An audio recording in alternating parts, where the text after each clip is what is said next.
안녕하세요. 토킹 어바웃 MC 알려주쌤입니다. 오늘은 마음 상담 2탄 초등 저학년 편인데요. 올해 초등학교 입학하는 자녀를 두신 구독자분들 계시죠? 영상 끝까지 시청해 주시기 바랍니다. 자, 그럼 게스트분을 모셔볼 텐데요. 현재 드림 심리상담센터를 운영하고 계신 오은정 소장님을 모시겠습니다. 어서 오세요. 안녕하세요. 드림 심리 상담센터 소장 오은정입니다.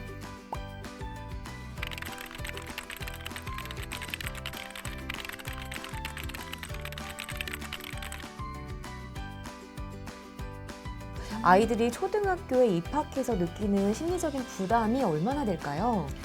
우리도 이제 새로운 곳에 직장을 가면은 조금 적응하는데 시간이 좀 걸리잖아요. 우리 아이들도 마찬가지로 초등학교 들어가서 좀 불안하고 긴장하고 적응에 어려움을 갖는 거는 발달상 굉장히 자연스러운 현상이라고 볼 수 있을 것 같아요. 그런데 이러한 부분들이 한 5월까지는 우리가 정상적인 발달 과정 중에 충분히 그런 건 겪을 수 있는데 그 이유가 된다고 한다면 저희가 좀 주의 깊게 볼 필요는 있을 것 같다라고 이제 생각하시면 되실 것 같아요. 적극적인 친구들은 이제 입학해서 친구한테 말도 걸 수 있고 호기심 있게 질문이라든지 그런 것들을 적극적으로 할 수 있는 반면 아무래도 좀 소극적이거나 좀 내성적이거나 하는 친구들은 그만큼 좀 적응하는 데 시간이 조금 걸릴 수 있는 것 같아요. 그렇군요. 그런데 조금 이제 적응하는 것도 필요한데 여기에 한글까지 아이가 좀 준비가 안 되어 있으면은 더 불안할 수 있겠어요. 그럴 수 있을 것 같아요. 그래서 저도 사실은 선행을 그렇게 좋아하는 편은 아니에요. 그렇지만 저희가 가는 센터에서도 사실은 선행을 조금 하기는 하거든요. 어떤 친구들에게 하냐? 불안이 있거나 한글을 조금 이렇게 모르는 친구들은 왜냐하면 적응에 도움을 준다는 측면에서 그러니까 학습을 막 시킨다는 것이 아니라 이제 불안이 높다라는 것은 우리가 예상 밖의 행동이 일어날 때 사실은 불안이 높아질 수 있는 측면들이 있어요. 네네. 그러니까 이 부분에서는 내가 어떤 대답을 해야 되는지 요새 초등학교 교과서에 자신의 생각과 의견을 묻는 내용들이 참 많이 있어요. 맞아요. 그런데 나는 그런 것을 빨리빨리 즉각적으로 대답하지 못하면 사실은 내 발표 시간이 어려울 수 있잖아요. 그래서 그 불안이 높은 친구들은 조금 선행하고 교과서를 한번 훑어보는 것도 좋고 한글을 모른다 그럼 이건 더 어려울 수 있잖아요. 그래서 이런 부분은 어머님 좀 선행적으로 도와주셔서 이 부분은 너가 한글을 모르지만 이런 내용이 있어. 그러니까 요거는 내일 이렇게 얘기하면 어떨까? 엄마랑 한번 생각해보면 어떨까? 그러면 굳이 한글은 모르지만 여기서 이거 얘기하면 되겠다 라고 해서 조금 도움을 받으면 심리적으로 조금 안정을 찾을 수 있을 것 같기는 해요. 그래서 어머님이 너무 불안해하실 필요는 없고 어머님이 그런다 무조건 불안해하지 마세요 이렇게 말씀드리는 거는 아니고 제가 상담센터에 있다가 보면 이제 초기에 선생님 가보라고 해서 왔어요 이런 경우들이 사실 많이 있거든요. 그래서 4월 초쯤에 보면은 첫 번째 상담이 끝나요.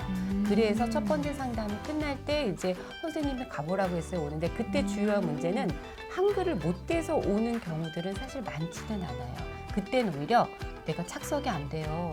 친구를 괴롭히고 때려요. 라는 어떤 갈등의 관계라든지 방해하는 차원의 1학기 때는 선생님들이 더 힘드신 부분들이고 한글은 1학기가 지나갈 때까지 그래도 많이 기다려주세요. 한 학기 정도는. 한 학기 정도는 선생님들도 많이 기다려주시기 때문에 어머님이 그런 부분에 조금 안심을 하고 어머님도 편안한 마음으로 아이들에게 한글을 좀 가르쳐 주신다면 아이들도 조금 그 편안한 마음으로 이렇게 적응할 수 있을 것 같아요.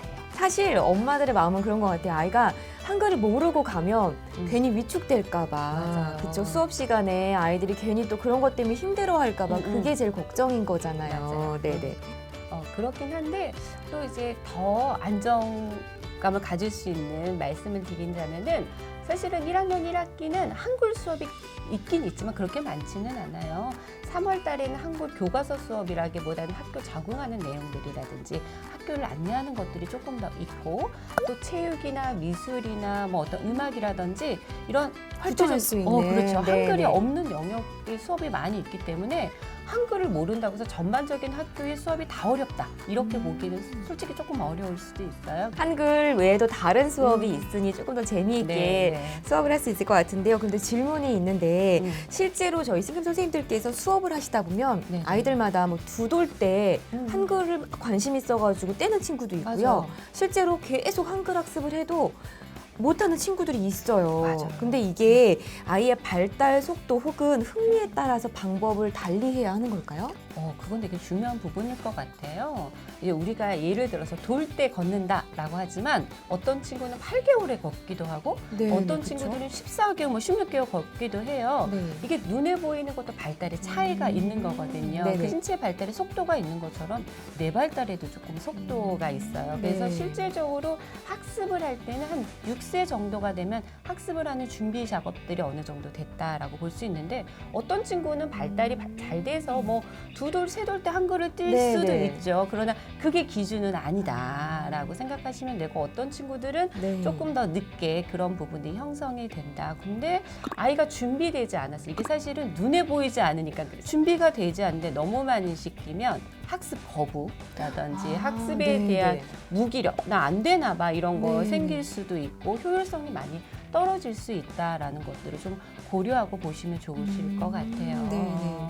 거기에 하나 더 추가를 해서 말씀드리면 저희가 지금 이제 얘기하고 있는 부분들은 네. 초등학교 입학을 하려고 하는 한글을 못 띈다는 측면이잖아요. 네네. 그래서 여태까지는 이제 한글을 개인차가서 빨리 하는 친구들은 잘 띄어도 되는데 이제는 한글을 조금씩 다 띄어야 돼요.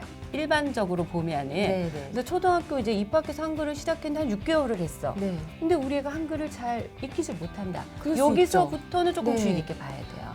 그 시점부터요. 네. 왜냐하면 일반적으로 이제 우리가 이때는 평균적으로 발달을 다 하고 있기 때문에 네네. 그래서 여기에서부터 한 여름 방학 때까지는 그냥 천천히 가시는데 아이가 방학 때가 됐는데도 네. 어렵지 않은 받침이 없는 한글도 전혀 읽지 못하고 진도가 안 나간다. 네. 그런다라고 하면은 우리가 여기서는 조금 구별해서 진지하게 보고 이게 선생님의 문제나 가르치는 엄마의 문제가 아니라 아이의 요소일 수도 있겠다라는 것들 우리가 한번 생각을 해봐야 돼요. 그때쯤 네. 되면은. 근데 우리 아이가 한글에 흥미가 없는 건지 아니면 집중 코칭이 맞아요. 필요한 건지 판단하는 게 솔직히 어렵잖아요. 맞아요. 네네. 그 부분이 쉽지는 않은데 네. 그래서 이제 조금 더 구별해서 볼 수 있는 것들을 물론 전문가와 상의해야겠지만 기본적인 거는 우리 아이가 한글 띄는 것도 어렵지만 수학도 잘 못해. 네네. 숫자도 잘 못해. 그리고 유치원 적응하는 것도 못하고 친구와 관계적인 측면 이게 전체적으로 다 느리다. 네. 그러면 이게 한글만 느린 게 아니잖아요. 그러니까 요거는 네네. 전체적으로 지적인 부분에 약간 평균보다 낮을 수 있을 가능성이 있다는 걸 네. 고려하셔야 되고 또 전체적으로 봤을 때 숫자도 잘해. 뭐 덧셈도 네네. 잘하고 뺄셈도 해요. 그리고 친구 사귀는 거 문제도 없고 그다음에 미술이나 뭐 이런 다른 것도 전혀 문제가 없는데 한글만 속도가 느린다라고 한글만. 네. 그러면 요거는 난독일 가능성이 있어요. 그럴 한글을 때는. 익히는 것 자체의 문제가 될 경우가 이제 하나가 있고 네. 또 하나의 경우는 또 볼 거는 우리가 주의가 산만하면 사실 학습이 안 돼요. 그러면 이 친구들은 사실 한글 습득에 어려움이 있죠. 한글은 집중해서 배워야 되고 네. 익혀야 되는데 그 부분이 잘 되지 않으면 주의 집중력 때문에 한글 학습에 어려움이 있을 수 있어요. 그런 경우에는 이게 주의력의 문제일 수도 있기 때문에 한 방학 때쯤에서 이런 문제가 그래서 진행이 안 된다 그러면은 이거는 한번 전문적인 선생님과 상의를 해보시는 것도 도움이 되실 수 있으실 것 같아요. 그렇군요. 그냥 우리 아이가 못돼 한글 못돼 아니면 산만해 이걸로 끝날 게 아니라 그렇죠. 진짜 우리 아이 상황을 유심하게 관찰하고 그거를 어떤 상황인지 파악하는 게 중요하다는 생각이 듭니다. 네. 근데 한편으로는 아무래도 학습이니까 재미가 없는 게 당연하잖아요. 네네. 그래서 너 이거 해봐 라고 하면 좋겠는데 그러지 않거든요, 사실. 네, 맞아요. 그런데 학습을 할 때는 사실은 아이들, 그건 어른도 마찬가지예요. 재미가 있으면 눈이 반짝반짝 빛나잖아요. 네네, 그렇죠. 그리고 아이들은 재밌을 때 전두엽 부분의 집중력이 사실 상당히 높아질 수 있어요. 그럼 그만큼 잘 외우고 잘 익힐 수 있다는 뜻일 수 있어요. 그래서 이때는 흥미를 갖는 것들을 부모님이나 이제 교사 선생님들 좀 찾아봐 주시면 좋으실 것 같아요. 그래서 사실은 한글을 왜 익힐까요? 의사소통하기 위해서 맞아요. 그 목적이 있잖아요. 네네. 그러면 그 목적이 어디에 쓰이는지 실제로 얘네가 해보는 거죠. 요새 같은 경우에는 저는 이제 그 카톡. 네네. 옛날에는 제가 한글을 쓰면서 편지 쓰기라든지 카드 쓰기를 했어요. 근데 요새 친구들은 카톡을 되게 좋아해요. 그래서 오늘 쓴 것 안에서 글자를 이제 뭐 기본적인 거 엄마 잘 자를 쓰고 싶어. 근데 나는 몰라. 쓸 수 없어요. 그러면은 엄마랑 익히면서 뭐 자자까지 익혔다면 거기에 리을 받침을 잘자 이렇게 쓰는 거를 익힌다라든지 그런 것들이 아이의 흥미도 동기를 유발시킬 수도 있을 것 같아요.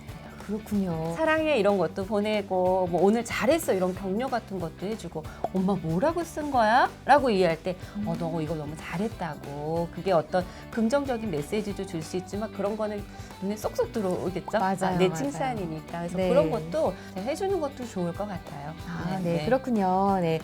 네, 오늘은 마음 상담 2탄 초등 저학년 편으로 초등 입학을 앞둔 우리 아이들의 마음을 살펴봤습니다. 도움이 되셨나요? 네, 좋은 말씀 해주신 소장님께 다시 한번 감사드립니다. 네. 자, 그럼 인사드릴까요? 우리 구독자 여러분 모두 행복하세요. 구독 좋아요. 감사합니다.